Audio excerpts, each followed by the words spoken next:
नमस्कार, आप सबका इस एपिसोड में बहुत बहुत स्वागत। Welcome to this exciting new episode of satology debunking mythology. Exciting मतलब हर बार मैं आपको नया ज्ञान देता हूँ शास्त्रों से, सारे वीडियोस में। जियो पॉलिटिक्स आपको पसंद है, असुरवाद बोलता हूँ मैं उसको। असुरवाद आपको पसंद है कि दूसरा असुर क्या कर रहे, तो इसीलिए मैं उसी की कमेंट्री लेके कुछ शास्त्रों की पॉइंट्स आपको बताऊंगा। चलिए लेट्स बिगिन। अपने ही पैरों पे बेड़ियां क्यों बांधी हुई है, ये मेरा प्रश्न है। अपने लोगों से, हमारे से। शास्त्र तो ऐसा नहीं बोलते। शास्त्र बोलते हैं सारी बेड़ियां तोड़ दो। नारद मुनि बोल रहे हैं, भगवान कृष्ण बोल रहे हैं भगवद गीता में।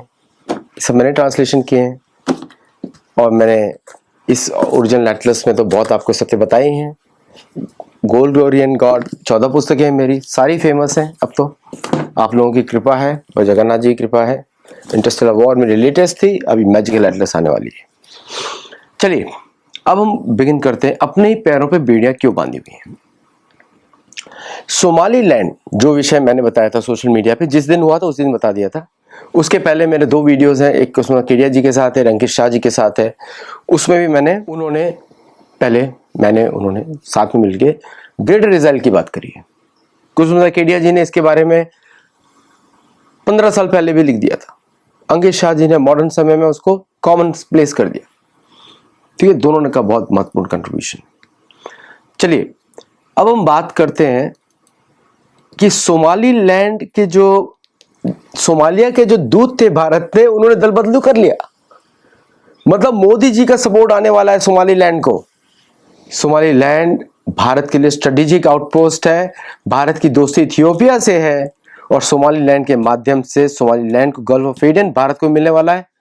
और यह सबसे बड़ा डिप्लोमेटिक अचीवमेंट है दुनिया का। दूसरा, जर्मनी का DW,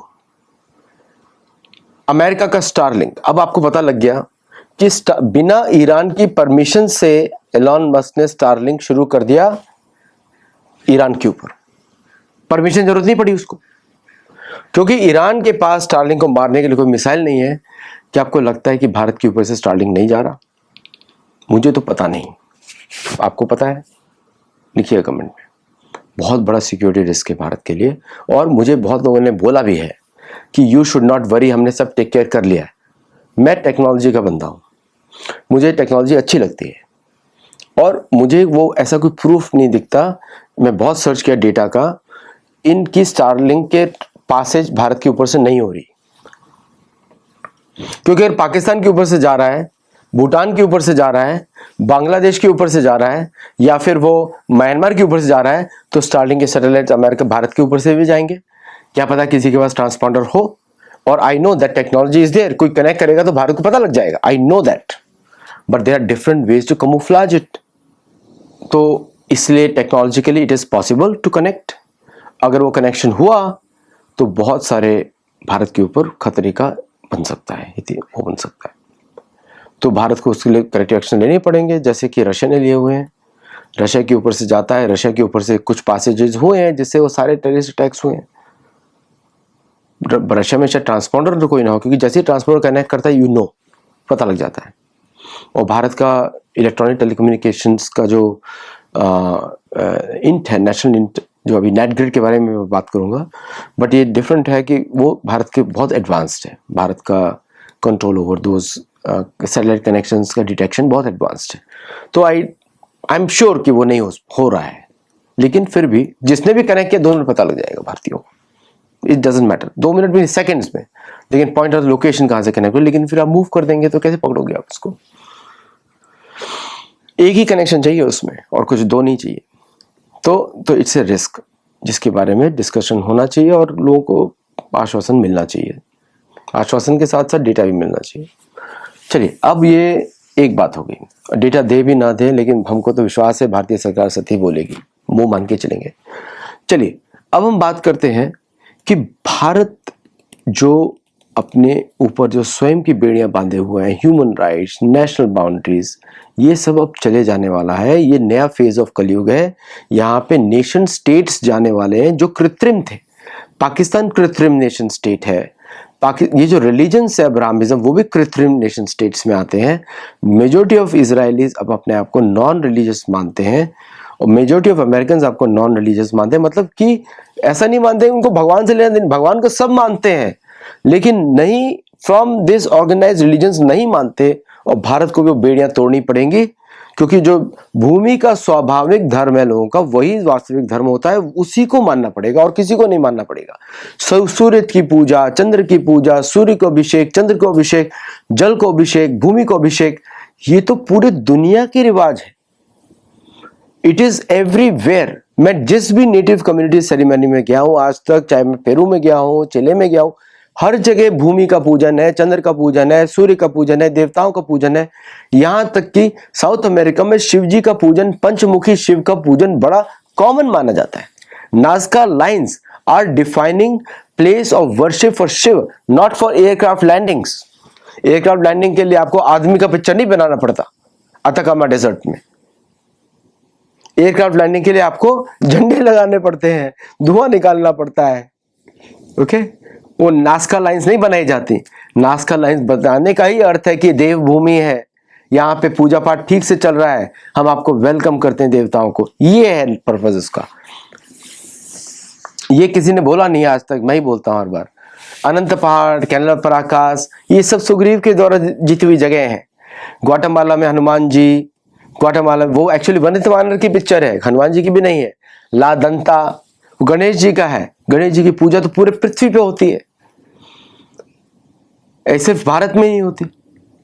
गणेश जी की पूजा, शिव जी की पूजा, ब्रह्मा की पूजा, 4 सिर वाले, उनको दैत्य बुला दिया अब्राहमिज्म ने वालों ने, चर्च ने, वेटिकनिज्म ने। चर्च कैथोलिज्म तो मालूम है क्या करता है, लड़ाई कराते हैं गरीबी के, बस नोचना खसोटना, फिर वो आर्टिफिशियल कल्चर बना देते हैं कि शराब पीते हैं, फिर डांस करते हैं। डांस का कल्चर ही नहीं था भाई। जब खाने के लिए पैसे नहीं होंगे तो नाचोगे कैसे? भूखे नंगे कैसे नाचोगे? तो वो तो कहीं और से चोरी किया ना, जहां पे धन की कभी कमी नहीं रही। और भारत में यही काम चलता रहता है, कन्वर्जन कराना, गरीबी को बेचना, कैथोलिसिज्म के नाम पे गरीबी बेचना, इस्लामिज्म के नाम पे गरीबी बेचना। आप मुझे कोई भी देश दिखा दीजिए जहां पे इस्लामिज्म हो, वो रिच हो, दिखा दीजिए कोई भी जगह, है ही नहीं। इंडोनेशिया के भी रिच, उनके घरों में जाके देखिए क्या फॉलो करते हैं कुछ इस्लामिज्म? नहीं। पाकिस्तान के रिच कोई फॉलो करते हैं? बिल्कुल नहीं। अपने आप को तो हिंदू बुलाते हैं वो लोग प्राइवेटली, शादी विवाह सब हिंदू रीति रिवाजों से। ये सब चूरन बेचा गया है इस्लामिज्म के नाम पे। लोग गरीबों को गरीब रखना, क्योंकि गरीबी बेचना उनका कारण होता है। सिर्फ सनातन धर्म में कोई गरीब व्यक्ति अमीर बनता है, क्योंकि लक्ष्मी विष्णु की पूजा करके, देवताओं का आराध्य करके वो रिच बन जाता है तुरंत। रिचनेस का नाम ही है सनातन धर्म। गरीबी हटाओ, उन्मूलन करना है ना, तो भगवान को बोलो भाई सब आप सब रिच है, जल चढ़ाओ जाके। अरे आप अगर शिव जी को जल चढ़ा रहे हो, जल दे रहे हो, तो आप गरीब कैसे हो गए जब महादेव को जल दे रहे हो? सोचिए ना आप बात। आप महादेव को जल दे रहे हो, भगवान को जल दे रहे हो, भगवान को पुष्प चढ़ा रहे हो, पत्रम पुष्पम फलम तोयम दे रहे हो, तो आप गरीब कैसे हो गए? जो देता है वही तो रिच है। तो सनातन धर्म तो सबसे गरीब को भी रिच बना देता है।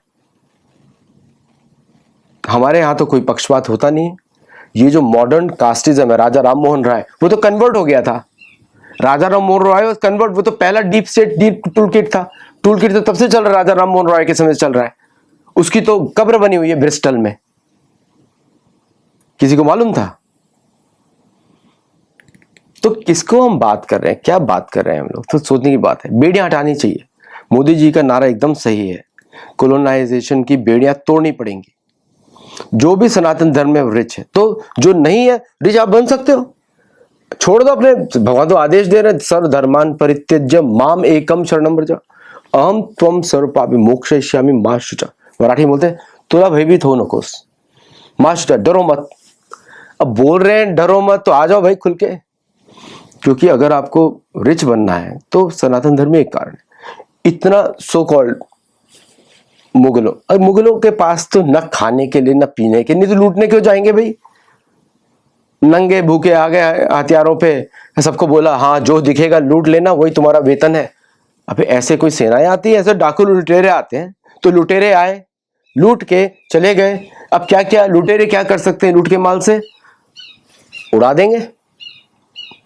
उड़ाएंगे किधर? वापस पैसा आ जाता है भारत में।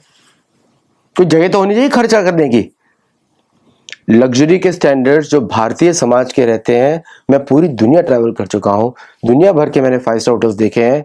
There is no luxury like Bharat. There is no luxury. Something which comes close is South America.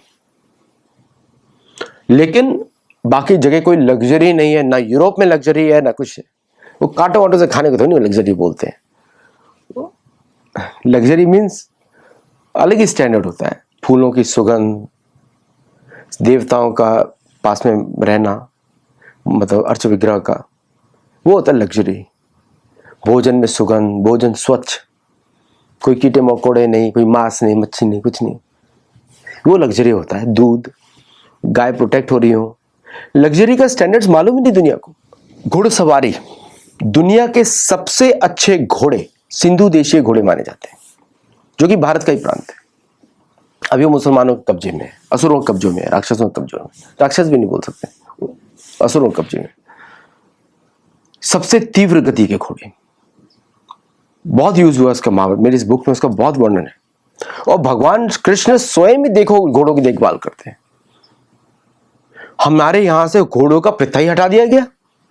पहले घर घर में घोड़े होते थे और घोड़े हष्ट पुष्ट बड़े बड़े। लोग बोलते हैं अभी खाने के लिए नहीं तो घोड़ों क्या खिलाएंगे। भाई अब रोने की आदत हटानी चाहिए, धोने की आदत हटानी चाहिए, रोने की। I know it's difficult to say, और मैं पूरी तरह से आई डोंट वांट टू किसी को भी मैं, अच्छा ये बहुत कठिन बात है, गरीबी एक अभिशाप होती है, वो मानता हूं मैं, लेकिन उसको अब हटाने के कार्यक्रम पे बात किया जाए। हटाए कैसे? अपना भोजन, अपना, अब यहाँ पे सभी की मदद लगेगी, कम्युनिटी की मदद लगेगी गरीबी को हटाने के लिए। वेल्थ का डिस्ट्रीब्यूशन, सोशलिज्म नहीं, वेल्थ का डिस्ट्रीब्यूशन मंदिरों से, मंदिरों को यूज किया जाए गरीबी हटाने। जब सरकार पैसा लेना बंद करे तो यूज किया जाए। सरकार तो पैसा लेके चर्च को देती है जो कॉलोनाइजेशन बढ़ाता है, मुसलमानों को देती है जो अपना कॉलोनाइजेशन बढ़ाते हैं, हिंदुओं को कुछ मिलता नहीं। हिंदू मंदिर से हिंदू को पैसा नहीं मिलता, तो गरीबी का कारण तो यही हुआ कि रिच लोग पैसा दे रहे हैं, उसको हिंदू गरीबों के लिए यूज किया जा रहा है। लोन दिया जा रहा है सबको फ्री, 0 इंटरेस्ट लोन। भाई तुम काम कर लेना, पैसा जो तुम्हारा बना हुआ है मंदिर को वापस कर देना इंटरेस्ट के साथ। ये होना चाहिए free money movement from temples, Hindu temples. तो गरीबी तो आर्टिफिशियली क्रिएट की गई है सिर्फ हिंदुओं के लिए, तो ये बेड़ियां भी तोड़नी पड़ेंगी। तो मुफ्त में मेडिसिन मिले सबको आसानी से मंदिरों से। अभी ये काम मस्जिद नहीं कर सकता, उसके है ही नहीं देने के लिए। ये काम चर्च भी नहीं कर सकता, करना नहीं चाहता, उसको पैसे कमाने हैं, जमीन हथियानी है। साउथ अमेरिका में भी ये हुआ, सारे नेटिव अमेरिकन जमीन ले ली, उस पर चर्च बना दिए। बेचारों को जमीन नहीं है। मैक्सिको में पॉपुलेशन 130 मिलियन है और लैंड बहुत बड़ी है, फिर भी जमीन नहीं दी जाती। क्यों? चर्च का दबदबा। चर्च को गरीबी रखनी है। टेरेसा को आपने देखा ही, करमचंद गांधी को भी आपने देखा, गरीबी रखनी है। उसको मोहनदास भी नहीं बोल सकते, Karamchand is perfect name for him, Karamchand. तो we are in a different moment. अब बेड़ियां हमको खुद ही को तोड़नी पड़ेंगी, हमारे समाज को तोड़नी पड़ेंगी। एंड सोल्यूशन इज इन अर्थशास्त्र। आप मेरे अर्थशास्त्र की वीडियोस जरूर देखिएगा, मेंबर्स वाले। मैं सिर्फ इसलिए नहीं बोलता, उसमें हमको हेल्प भी होती है, let be honest about it. तो सेवा कैसे करें हम लोग। तो इस बार मेरा प्लान है कि अपनी रिसर्च डिपार्टमेंट को बड़ा करूंगा और प्रॉपर गुरुकुल, अभी तो मैं घर पे ही चलाता हूँ, ऑनलाइन चलाता हूँ, प्रॉपर गुरुकुल खोलूंगा इस साल और अनेक क्षेत्रों में भारत में भी। और बहुत सारे लोग मेरे से इस साल जुड़ना शुरू हो गए हैं भारत में टू रिपेयर टेम्पल्स, जहाँ पे सतोलॉजी के गुरुकुल चलेंगे हर जगह। तो और वो हम लोग ओनरशिप बेसिस पे नहीं कर रहे हैं, सेवा के भाव से कर रहे हैं। तो we will not own anything. वो जो भी आएगा उसका सेवा करके उसी इष्ट को दे देंगे, या उसी परिवार को जो उसको मैनेज कर रहा है उसी को दे देंगे वापस। So and will run gurukul over there, ताकि वो रेगुलर रेवेन्यू सूत्र वहाँ पे बने।